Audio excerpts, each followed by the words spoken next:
Second gear का जो response है, ठीक है, वो भी ठीक है। अब मैंने रेस नहीं दिया और गाड़ी खुद ही चल रही है, ठीक। दूसरा गियर मैंने लगाया और जैसे 3000 के आसपास आरपीएम के बाद देखो अब, लेकिन अगर हम जैसे लड़के लोग हैं तो उसको कोई प्रॉब्लम नहीं होती, यहाँ बैठने में कंफर्टेबली बैठ जाता है। Hello everyone, welcome back to the channel. सामने खड़ी है रॉयल एनफील्ड गरिल्ला 450। ये बाइक मेरी दोस्त की है और हमने इस बाइक को 1 हफ्ते पहले लिया और इस 1 हफ्ते में हमने इस गाड़ी को 150 किलोमीटर चलाया है। और 150 किलोमीटर चलाने के बाद हमें क्या क्या चीज़ें फेस करने को मिली, क्या अच्छाइयाँ क्या बुराइयाँ, वो सारी चीज़ आपके साथ इस रिव्यू वीडियो में हम शेयर करने वाले हैं। काइंड ऑफ एक आप ओनरशिप रिव्यू भी कह सकते हो 150 किलोमीटर चलाने के बाद, जो मर्जी वो कह ले, बट बाइक के बारे में सारी चीज़ें शुरू करते हैं, ठीक है। सबसे पहले वेरिएंट की बात करते हैं। गरिल्ला 450 में हमें कितने वेरिएंट देखने को मिलते हैं, तो इसमें आपको 3 वेरिएंट देखने को मिलते हैं। एक एनालॉग, जो कि सबसे बेस वेरिएंट हो गया इसका, उसमें आपको बस जो स्पीडोमीटर वो आपको एनालॉग में देखने को मिलता है, डिजिटल नहीं आता है। लेकिन जैसे ही आप डैश में होगे यानी मिड वेरिएंट में होगे, तो उसमें आपको डिजिटल स्पीडोमीटर शुरू हो जाता है। और जो कि फ्लैश, जो कि टॉप एंड वेरिएंट है हमारे सामने आप देख पा रहे हो, इसे फ्लैश वेरिएंट के नाम से जाना जाता है। तो डैश से अगर आप फ्लैश में शिफ्ट होते हो यानी मिड वेरिएंट से अगर आप टॉप वेरिएंट में शिफ्ट होते हो, तो आपको 5000 का फ़र्क रखा गया ऑन रोड कीमत में। वो 5000 का फ़र्क सिर्फ आपके कलर को लेके, ठीक है, जो ये कलर है सिर्फ 5000 का फ़र्क इसी कलर की वजह से, ठीक है। और कुछ ज़्यादा चेंजेस नहीं है मिड वेरिएंट और टॉप वेरिएंट में, ठीक है। प्राइस की बात करें तो ये जो वेरिएंट हमारे सामने आप देख पा रहे हो, flash variant top of the variant है, ये हमें पड़ी थी 3,19,000 रुपये की। अगर इसमें सारे एसेसरीज भी थे, जैसे वो जो आपकी इंजन गार्ड हो गई, आपकी जो लेग गार्ड थी, वो मिला के आपको ये 3,19,000 पड़े थे। अदरवाइज़ अगर आप नहीं लगोगे तो 3,12,000 के आसपास हमें इसका ऑन रोड कीमत पड़ रहा था, सारा इंश्योरेंस वगैरह सारे चीज़ करा के, ज़ीरो डेप्थ। अब बात करते हैं इस मोटरसाइकिल के बारे में, गरिल्ला 450 के बारे में। एक तो रॉयल एनफील्ड नाम भी ऐसा लगता है जैसे क्या चीज़ बना दी, गरिल्ला 450, हंटर है ना, शॉटगन, अजीब अजीब टाइप के नाम रखते हैं, बट अट्रैक्ट करता है वो नाम। एक बार आप लुक चेक करो, ज़बरदस्त लुक निकल के आ रहा है। ये सबसे पहले आपको एक चीज़ क्लियर कर दूँ, ये जो गरिल्ला 450 हिमालयन 450 पे ही बेस्ड है, ठीक है। बस जो फ्रेम पॉइंट है थोड़ा थोड़ा डिफरेंट यहाँ पे किया गया है, वो सारी चीज़ बात करते हैं। सबसे पहले अगर फ्रंट से आप आओगे तो यहाँ पर आपको एलईडी सेटअप में लाइट्स देखने को मिल जाएंगे, यहाँ पे आपको डीआरएस देखने को मिलते हैं, एलईडी सेटअप आपको टर्न इंडिकेटर है। मैं एक आपको लाइट्स भी ऑन करके दिखा देता हूँ। जो लाइट की जो ब्राइटनेस है वो काफ़ी ज़्यादा ब्राइट है, रात में तो बहुत प्रॉब्लम नहीं होती है, काफ़ी अच्छे लाइट है, थ्रो भी काफ़ी बढ़िया है। गाड़ी को बंद करता है, अदरवाइज़ आपको ये इरिटेटिंग साउंड आते रहेगी इंजन की, ठीक है। फ्रंट टायर साइज़ की बात करते हैं एक बार जल्दी से, तो आपको C8 के टायर देखने को मिलते हैं। यहाँ पे आपको मैं टायर साइज दिखा देता हूँ। 120, 70 और 17 इंच के आपको यहाँ पे टायर देखने को मिलते हैं। बाइबर के कैलिपर है, डुअल डिस्क आपको देखने को मिलती है और डुअल चैनल ABS भी है। ब्रेक की बाइट बहुत ज़्यादा ज़बरदस्त है, मतलब जिस हिसाब से बाइक उठती है उसी हिसाब से गाड़ी ब्रेक भी लेती है, तो बहुत ज़्यादा ज़बरदस्त एक्सपीरियंस निकल के आता है। मतलब जितनी पंच से गाड़ी रेस लेती है ना, उतनी मतलब अंदाज से गाड़ी का ब्रेकिंग भी है, बहुत ज़्यादा तगड़ा ब्रेकिंग है। अगर आप 80-90 की स्पीड में भी गाड़ी को चला रहे हो, ठीक है, और अचानक से ब्रेक लेते हो तो विद इन द सेकंड गाड़ी कंट्रोल में आ जाती है। बाकी यहाँ पे टेलीस्कोपिक शॉक एब्जॉर्बर रखे गए हैं शोवा के फ्रंट में, आप देख सकते हो। और इसका जो ट्रैवल है हिमालयन 450 से ऑफकोर्स कम है, इसलिए बाइक थोड़ी सी आपको नीचे ये फील होती है। बाकी यहाँ पे आप शोवा का यहाँ पे ब्रांडिंग में देख सकते हो। और ये जो फ्रंट व्हील का जो कलर है ना, ब्लू कलर, बहुत ज़्यादा ज़बरदस्त निकल के लगता है। मतलब अभी देखो गाड़ी गंदी है और इसमें आपको डस्ट पता नहीं चल रही, मतलब ये बेनिफिट हो जाता है इस कलर का। बाकी पीछे में आपको ब्लैक रिम देखने को मिलता है, तो काइंड ऑफ डुअल टोन भी आप इसे कह सकते हो। और बहुत से लोगों को ये पता नहीं होता ये चीज़ क्या होती है, तो ये व्हील बैलेंसिंग में काम आती है, यानी व्हील्स को वेट देती है। जैसे यहाँ पे 10 लिखा हुआ ना, तो 10 ग्राम यहाँ पे व्हील का वेट यहाँ पे रखा गया ताकि प्रॉपर व्हील घूमे हमारी। ये बहुत लोगों को पता नहीं होती, तो आपको खैर इस वीडियो में पता चल गई, ठीक है। बाकी एक बार आप डिज़ाइन चेक करो, यहाँ पे जो अनसर्टेन सा पैटर्न है टैंक में, स्टिकर में, ठीक है, वो काफ़ी ज़्यादा बढ़िया लगता है इसमें, ठीक है। गरिल्ला के साथ में यहाँ पे देख सकते हो, यहाँ पे आपको गरिल्ला 450 की ब्रांडिंग देखने को मिल जाती है, ठीक है। बाकी जो फ्रेम पॉइंट में बात कर रहा था, जैसे हिमालय में ये चीज़ थोड़ी ऊपर देखने को मिल जाती है, इसमें थोड़ा सा नीचे टाइप का रखा गया है कि कलर बहुत ज़्यादा ज़बरदस्त है। आप यहाँ पे देखो काफ़ी शाइनी फिनिश में कलर है, थोड़ा सा स्पार्कल टाइप में एक कलर है। बाकी अगर पीछे से लुक की बात करें तो देखो ये जो ट्रैवल है कितना ज़्यादा रखा गया है, तो थोड़े से जो हमारे फादर के एज के लोग हैं उनको बैठने में दिक्कत होती है, बट हमारे जैसे लोगों को कोई प्रॉब्लम नहीं है, हम ईज़िली यहाँ पे बैठ जाते हैं, कोई प्रॉब्लम वाली बात नहीं है। बाकी यहाँ पे जो हॉरिजॉन्टली सस्पेंशन प्लेस किया गया वो एडजस्टेबल टाइप का, वो भी काफ़ी ज़्यादा कंफर्टेबल है, कोई प्रॉब्लम नहीं देता है।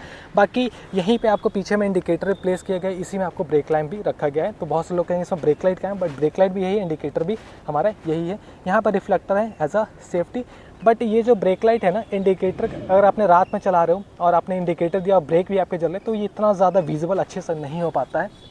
और यहाँ पे नंबर प्लेट्स वगैरह की लाइट हैं, और यहाँ पे आपको सारी गार्ड रखा गया है। यहाँ पे ओपन चैन सिस्टम है, और ओपन चैन सिस्टम की एक प्रॉब्लम हमेशा से होती है कि आपको हर एक 300-200 किलोमीटर पर साफ़ करना पड़ता है, अदरवाइज़ आप देख रहे हो कितना ज़्यादा कचरा बैठ जाता है। तो इसका आपको रेगुलर मेंटेनेंस का ध्यान देते रहना होगा। 6 गियर आते हैं, एक नीचे, बाकी सारे आपके ऊपर लगते हैं। साइड स्टैंड इंजन कटअप का फीचर भी आपको रखा गया है। लिक्विड कूल्ड इंजन है, 450 सीसी का, लेकिन एक्चुअल में ये 452 सीसी का इंजन है, जो कि आपको निकाल के देता है 39 bhp एंड 40 Nm का टॉर्क। ये जो आप पावर सुन पा रहे हो ना, 39 bhp और 40 Nm का टॉर्क, ये आपको सुनने में ज़रूर कम लग रहा होगा, बट जब आप गाड़ी को चलाओगे आप फील करोगे कि ज़बरदस्त का पावर आपको इसमें रखा गया है। कोई प्रॉब्लम नहीं, 11 लीटर की फ्यूल टैंक कैपेसिटी है।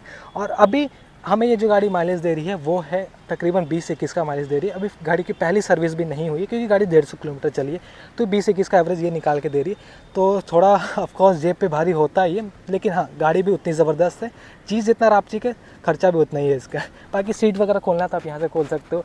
बाकी यहाँ पे आपको टायर हगर देखने को मिल जाता है, ठीक है। और एक प्रॉब्लम और मैं आपके साथ शेयर करना चाहूँगा कि जैसे गाड़ी को हम कीचड़ वगैरह में चलाते हैं, जैसे रोड, बारिश हो गई, रोड पे पानी आ गया, तो ये जो टायर है काफ़ी चौड़े, पीछे वाले टायर सेक्शन में आपको दिखा देता हूँ।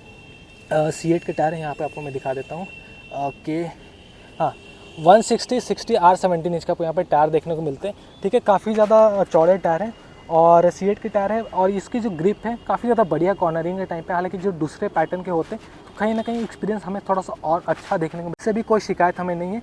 डुअल चैनल ABS है, बाइबर के कैलिपर है, डुअल चैनल ABS के साथ बहुत ज़्यादा ज़बरदस्त ब्रेकिंग है, ठीक है। लेकिन वही चीज़ कह रहा हूँ, जैसे आप यहाँ पे कीचड़ देख पा रहे हो, तो ये कीचड़ कहीं ना कहीं साइडों में भी आ जाता है यहाँ पे, तो थोड़ा सा इरिटेटिंग हो जाता है उस टाइम कि जब आप इस गाड़ी को बारिश में चलाओगे। फ्रंट में भी काफ़ी ज़्यादा कीचड़ उड़ के आते हैं इंजन की तरफ, तो ये थोड़ा सा प्रॉब्लम है। और एक प्रॉब्लम ये है कि हीटिंग इशू बाइक की नहीं है। हीटिंग इशू मतलब, कहने का मतलब मेरा है कि जैसा बाइक को लेके मार्केट में जाओगे, ठीक है, A to B जा रहे हो, कोई दिक्कत नहीं, बाइक बहुत ज़्यादा सही है उसके लिए। लेकिन अगर आप सोचोगे इस गाड़ी से मैं मार्केटिंग करूँ, मार्केट के तंग गलियों में चला जाऊँ, तो हीटिंग इशू ऑफकोर्स होगी। अगर आप फुल पैंट्स पहन के गाड़ी को नहीं चलाओगे तो ऑफकोर्स आपको भीड़ भाड़ में, सिटी में हीटिंग इशू आपके लेग्स में महसूस होंगी, ठीक है। जैसे कि अगर आप यहाँ पर प्लेस करोगे तो हीटिंग, जो हीट है सारी यहाँ पे आपके पैरों में लगती रहती है, तो एक थोड़ा सा प्रॉब्लम हो जाता है। लेकिन ये बाइक उसके लिए तो ऑफकोर्स नहीं बनी हुई कि आप इसे मार्केटिंग करो। मार्केटिंग के लिए ऑफकोर्स 100 सीसी की बाइक है, स्कूटर आती है, तो उसके लिए आप उस पर प्रेफर कर सकते हो। ये बाइक का अलग एक एक्सपीरियंस आपको लेना है, ठीक है। इस गाड़ी को आप लद्दाख लेके जाना चाहते हो, कहीं ट्रिप लगाना चाहते हो, तो बिल्कुल बढ़िया, कोई दिक्कत नहीं है, ठीक है। लेकिन आप कहोगे कि हाँ मुझे वो गाड़ी से मार्केटिंग करनी, तो उसके लिए थोड़ा सा ये बाइक नहीं बनी है। और टर्निंग रेडियस भी इस बाइक की ज़्यादा है ना, देखो आप, ये हैंडल इससे ज़्यादा नहीं घूम पाता, ठीक है। जैसे हमने 100 सीसी में और स्कूटर में क्या देखे, गाड़ी पूरी ऐसे घूम जाती है, ठीक है, हम तुरंत घुमा लेते हैं, बट इसमें ऐसा कुछ नहीं, इसमें टर्निंग रेडियस आपको ज़्यादा देखने को मिलता है। बाकी यहाँ पे ऑयल कूल इंजन है। यहाँ पे आपको एक दिए गए नेवर ओपन इन हॉट, जब गाड़ी गर्म हो इस कैप को नहीं खोलना चाहिए, ये तो खैर आपको पता होगा। E20 की ब्रांडिंग है, 11 लीटर का फ्यूल टैंक कैपेसिटी, E20 यानी BS6 फेज 2। अब आते हैं सारे डैशबोर्ड पे हमें क्या कुछ देखने को मिलता है। सबसे पहले यहाँ हज़ार्ड लैंप का आपको बटन देखने को मिल जाता है, यहीं से किल आप गाड़ी को स्टार्ट कर पाओगे, यहीं से आप मतलब बंद भी कर पाओगे, बेसिकली किल स्विच जैसा काम है। यहाँ पे आपको मोड के फंक्शन दिए गए, जैसे मोड में आप आओगे तो इको मोड और एक परफॉर्मेंस मोड है। ये हमारा मोड तभी काम आता है जब हमारी गाड़ी न्यूट्रल में होती है। अगर आप गियर में रखोगे तो गाड़ी का आपका मोड चेंज नहीं होगा, तो ये आप चीज़ का ध्यान रखना। बाकी यहाँ पर आपको जॉयस्टिक देखने को मिलता है, जॉयस्टिक से आप सारी चीज़ यहाँ पर एक्सेस कर पाओगे, जैसे वोल्टेज, ठीक है, सर्विस ड्यू कितने टाइम पे होगी, इंजन टेम्परेचर, ठीक है, और वोल्टेज हो गई हमारी, यहाँ पे फ्यूल कंजप्शन कितना है, ठीक है, फ्यूल रेंज कितनी है गाड़ी की, ट्रिप A, ट्रिप B, ठीक है, मतलब ट्रिप 1, ट्रिप 2 अभी कह सकते हो, ठीक है। इस जॉयस्टिक के ऊपर नीचे करने से आप सारी चीज़ कर पाओगे। हॉर्न भी डिसेंट है, यहाँ पे साइड इंडिकेटर है, यहाँ पे पास लाइट का आपको बटन देखने को मिलते हैं, यहाँ पे होम का आपको बटन देखने को मिलता है। एक बार मैं आपको ऑन करके दिखाता हूँ। तो ये जो आप डिस्प्ले देख पा रहे हो, ये आपके बेस वेरिएंट में एनालॉग है, जैसा आपने हंटर में देख रखा है। 9000 पे आपको रेड लाइन RPM शुरू हो जाती है। यहाँ पे न्यूट्रल का इंडिकेटर है, यहाँ पे यानी गियर इंडिकेटर 1, 2, 6 तक ये शो होंगी, किलोमीटर पर आवर है। यहाँ पे ओडोमीटर, गाड़ी 150 किलोमीटर चली है। बाकी सारे वार्निंग लाइट्स आपको देखने को मिलते हैं। ब्लूटूथ कनेक्टिविटी का फीचर भी आपको रखा जाता है, अगर आप ब्लूटूथ कनेक्ट कर लोगे तो turn by turn navigation, message, call alert वगैरह फीचर आप यहाँ पे एक्सेस कर पाओगे इस मोटरसाइकिल के साथ।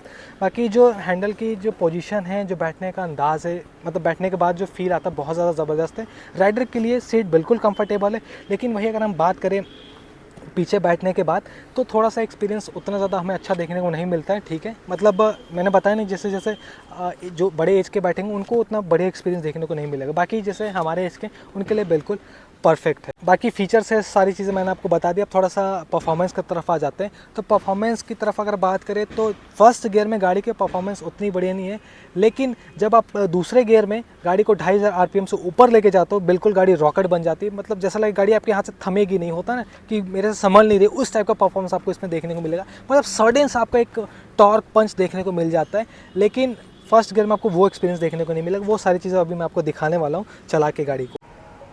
ओके, सो बाइक को राइड करते हैं and let's check out the beauty of this beast. पहले एक बार आप एग्जॉस्ट चेक कर लो। ठीक है, फर्स्ट गियर। सो जो पहला गियर का रिस्पॉन्स है आपको बहुत ज़्यादा पंची देखने को नहीं मिलेगा। वो आपको नॉर्मल रहेगा कि हाँ, जैसे आप 350 सीसी की बाइक चला रहे हो, ठीक है, और आप रेस छोड़ भी दोगे तो बाइक थोड़ा सा खुद ही टैकल कर लेती है। जो इसका जो टॉर्क है 14 Nm का, वो इसको सफिशिएंट बना देता है कि आप रेस ना भी दो तो भी सारी चीज़ें हो जाएंगी। ठीक है, तो फर्स्ट गियर का रिस्पांस ज़्यादा कुछ बढ़िया नहीं है। नॉर्मल चलना है तो आप फर्स्ट गियर में चल सकते हो मार्केट में। ठीक है, सेकंड गियर का जो रिस्पांस है, ठीक है, वो भी ठीक है। अब मैंने रेस नहीं दिया और गाड़ी खुद ही चल रही है। ठीक है, कोई दिक्कत नहीं है कि मुझे रेस देने की ज़रूरत पड़े, क्योंकि जो पावर एंड टॉर्क फिगर है वो बहुत ज़्यादा बढ़िया है। ठीक है, इस टाइम तक आपको कुछ ज़्यादा फील नहीं होगा इस गाड़ी के बारे में, लेकिन जैसे ही आप थोड़ा सा रेस दोगे, ठीक है, आपको फील होने लगेगा कि इस गाड़ी में पावर, जैसा आप सडन सा पंच आप देख रहे हैं।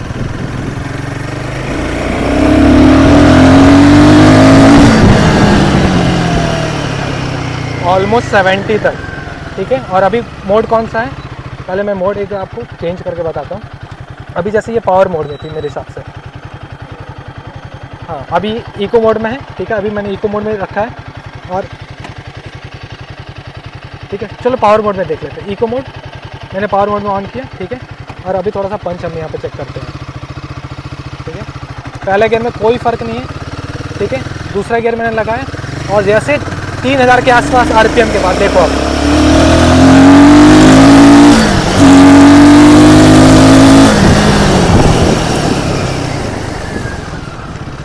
ज़बरदस्त पंच निकल के आता है।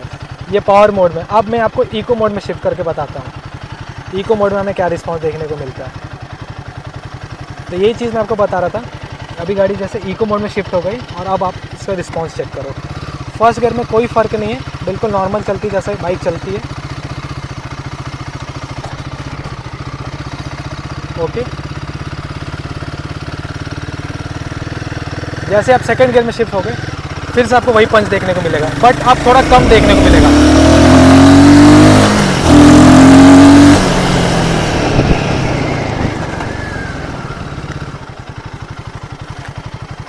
जब आप इतना चीज़ कर लेते हो तो उसमें आपको एक चीज़ फील होती है कि इसमें क्विक शिफ्टर होनी चाहिए थी, जो कि इस गाड़ी में आपको नहीं दी जाती। जब इस टाइप का आप रेव देते हो तो आपको एक्चुअल में फील होती है कि क्विक शिफ्टर हमारा कितना ज़्यादा काम आता है, कि ये जो फ्रैक्शन ऑफ सेकंड है वो कहीं ना कहीं बहुत ज़्यादा इंपॉर्टेंट रोल यहाँ पे प्ले करने लगता है। जैसे 3000 RPM क्रॉस होती है, बिल्कुल ये बीस्ट बन जाती है। और ब्रेकिंग उसी हिसाब से अगर आप चेक करो,